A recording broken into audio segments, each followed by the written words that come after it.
大家好，我是小马。除了从专柜和中古店买爱马仕以外，你知道从拍卖会也可以找到很多好包吗？拍卖会作为奢侈品流通的一个重要的渠道，也是大量爱马仕包包的集散地。那今天我就跟大家来聊一聊拍卖会有什么样的形式，参与拍卖会的流程又是什么样的，以及找中介代拍靠不靠谱。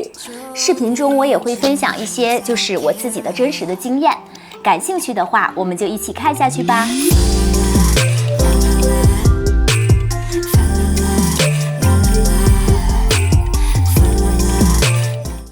拍卖会在大多数人心中可能是像电视剧里演的那样高不可攀，场内坐的全是顶级的富豪，然后台上拍卖的都是几千万上亿的华贵的商品。这种拍卖会的原型其实是基于像佳士得、苏富比这种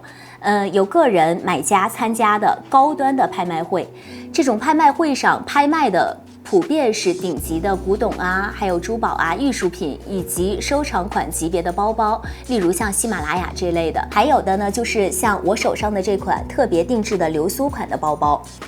也是之前从拍卖会上拍到的。由于现场有很多比较有身份的个人买家，所以营造的整体的气氛能让你感觉到是比较高雅的。喊价的节奏呢也不会特别的快。如果下边没有人加价的话，拍卖官就会再多介绍一下拍品的信息呀，稍微跟你开几句玩笑啊，拖延一下时间。这样做呢，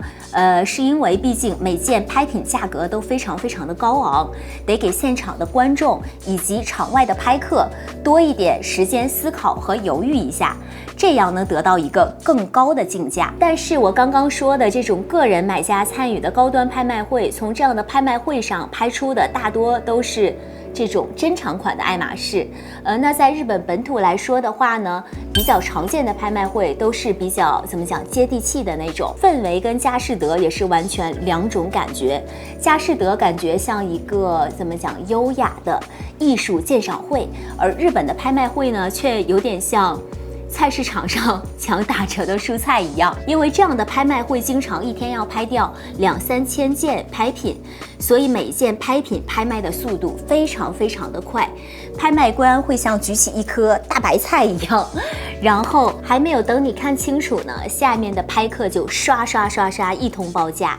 迅雷不及掩耳之势，这个包就被拍掉了。几年前，在日本经济比较景气的时候，拍卖会上各种珍藏款的包包让我看的真是眼花缭乱。但是最近呢，经济形势没有以前那么好了，就成了这种像普通款的包包会居多。像我的这一只大象灰的30，就是最近在日本拍卖会上拍得的。那么拍客们是怎样判断一个拍品该出多高的价格呢？这就说到了拍卖会的流程了。像佳士得以及日本的拍卖会，在拍卖前都会安排提前几天预展日，拍卖行会展出所有的拍品，让拍客们可以仔细的了解商品的信息，查看细节。其中一部分拍品也会允许让你上手会触摸商品，包括一些爱马仕包包都是可以戴上手套，然后来查看细节的。这样大家就可以提前确认自己想要拍的包的目标，并且先制定一个心理价位。那等到了拍卖会的当天呢，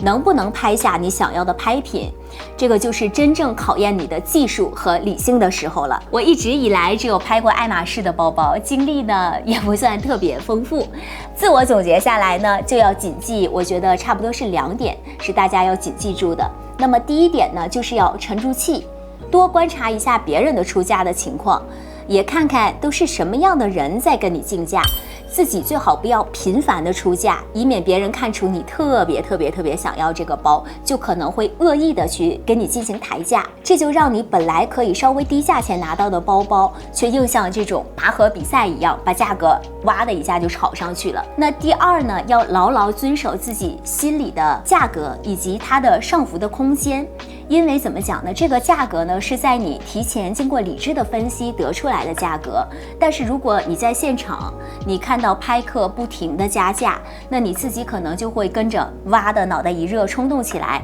觉得这个包包这么抢手，那是不是要以更高的价值去把它拍下来？然后当时脑袋一热，就是完全超出了自己预期的价钱。那么这种情况下呢，基本上都会事后会觉得自己吃亏了。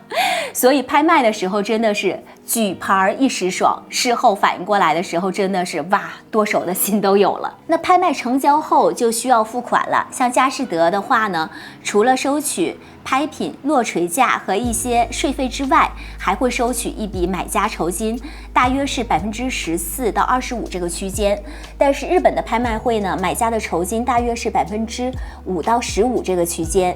所以要额外收取的钱要比佳士得这种会少很多。那么到底如何才能参加拍卖会呢？这两种拍卖会形式又有什么不同呢？首先，其实像佳士得这样的拍卖行的拍卖预展是向公众开放的，而且是可以免费参加的。预展现场不仅能触摸到很多的拍品，也会有工作人员专门负责对你进行商品的一些介绍。如果看完之后呢，你决定要参加竞投，那就把你的信息都登记下来，再交上一笔保证金。这笔费用会在拍卖会结束之后，根据你的拍卖情况进行多退少补。那参加像佳士得这样拍卖会的好处就是，像我之前说的那样，你会更容易遇到这样珍藏款、收藏款级别的包包。对比起来呢，日本的拍卖会就很不一样了。日本拍卖会上现在大多数是像这个样子，普通款的爱马仕的包包居多一些。而它的好处呢也非常的明显，就是你经常可以低于中古店的价格拿到一些还不错的普通款的包包。但是日本的拍卖会会有很多是只允许中古从业者参加的，个人想要参加的话呢，可能需要委托中古从业者进行代拍。那根据我的经验，这种代拍的形式其实还是存在很多的风险。那第一呢，就是会担心代拍的这个业者专业的知识度是不够的，鉴别力是不足的，那他传达给你的货品的信息不够100%的精准，因为预览会的拍品有的时候是不允许拍照的，所以你也不知道实物到底长啥样。如果你的代拍去看完包之后回来告诉你，比如说颜色是大象灰的颜色，然后你以大象灰的价格去拍下了这个包包，结果拿到手之后发现是一个稀漆灰颜色的包包，那你一定是要亏一些的。另外呢，还有比如说包包里面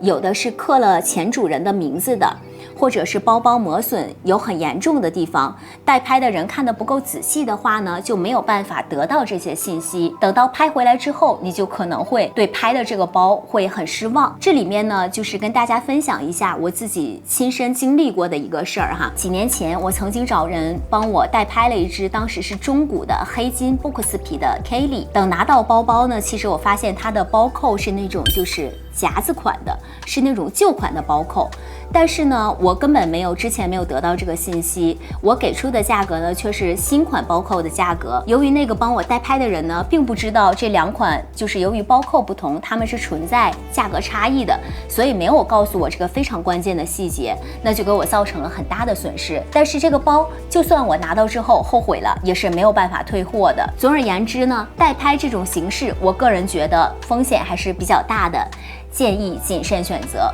那在疫情期间呢，有很多拍卖都是以网络线上拍卖的形式进行的。线上的拍卖呢也分为两种形式。第一种形式就是跟现场的规则比较相似，需要拍客在线上一直呢随时的更新价格，持续的加价。另外一种呢，就是要提前设定好自己心目中最高的那个竞投的价格。如果你竞投的价格高于其他的拍客，那这个拍品就会自动被你拍中了，而且需要支付的价格是在所有竞价中的